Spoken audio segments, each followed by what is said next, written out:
Standing Order number 91, responsibility for statement of fact. The member shall be responsible for the accuracy of any facts which they are alleged to be true and may be required to substantiate. Again, when you are informed that you had made those remarks, you said that it was not in fact true. And now it's been confirmed by the Hansard that it was.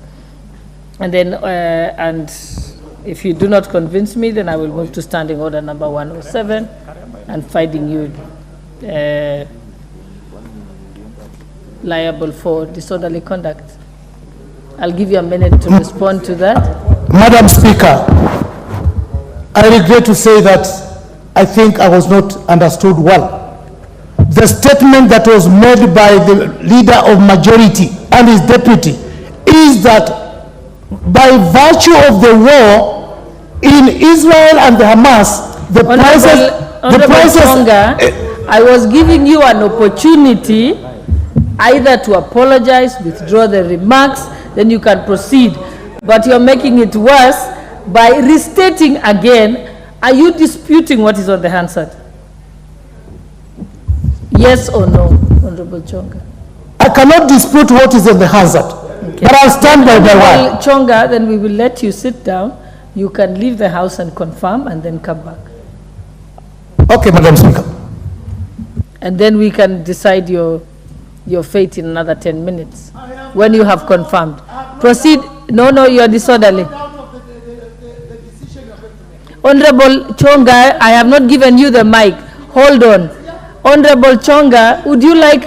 Honorable Chonga. Honorable Chonga. Honorable Chonga, you did not have the mic and you proceeded to speak. Then you will just be held that you keep away from the House for the next 2 sittings. Let us proceed. The Honorable I think it was member for Nakuru. It was the Honorable member for Narok West. Yes. Thank you, Madam Speaker.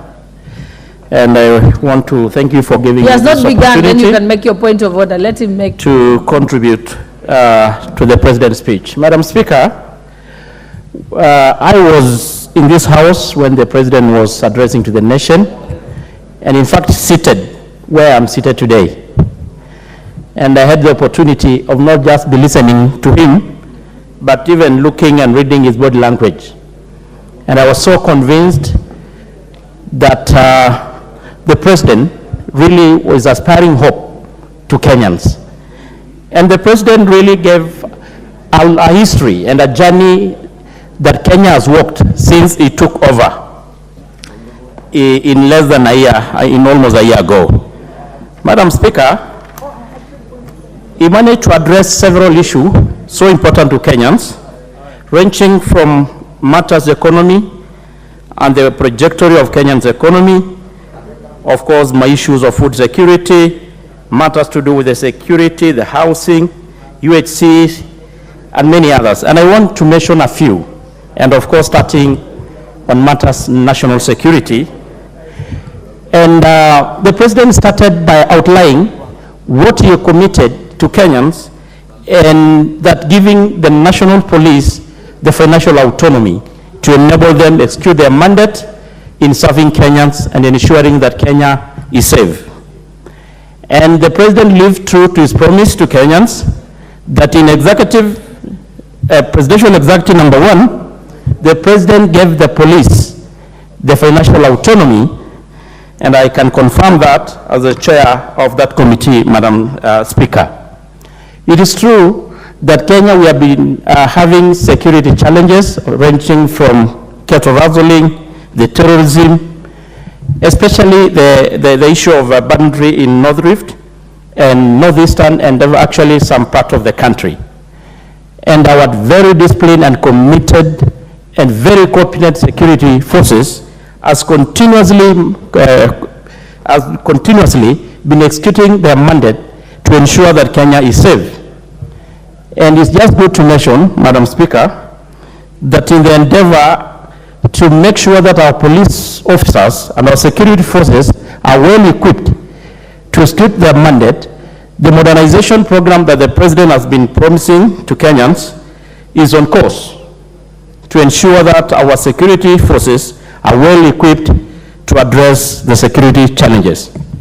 We can all confirm, Madam Speaker, that the issue of cattle rustling and banditry in North Rift has really significantly reduced, and even members in this House from that region can confirm the same. Of course, we have still a few challenges. They are not there, but we are really up to the task.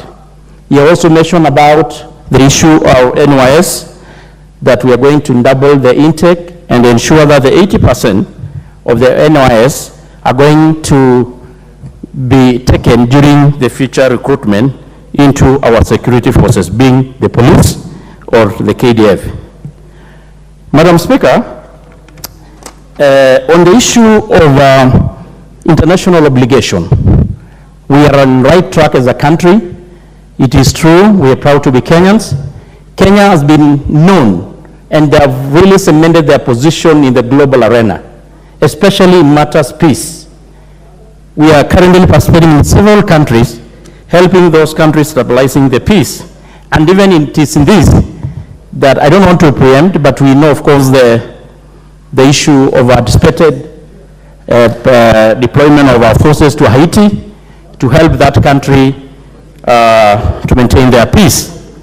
Madam Speaker, on the issue of food security, the President was able to really put it in clear terms what the Kenya Kwanza has managed to do, starting from subsidy on fertilizers, which has enabled the produce, the food, which has really enabled, Madam Speaker, the harvest to double.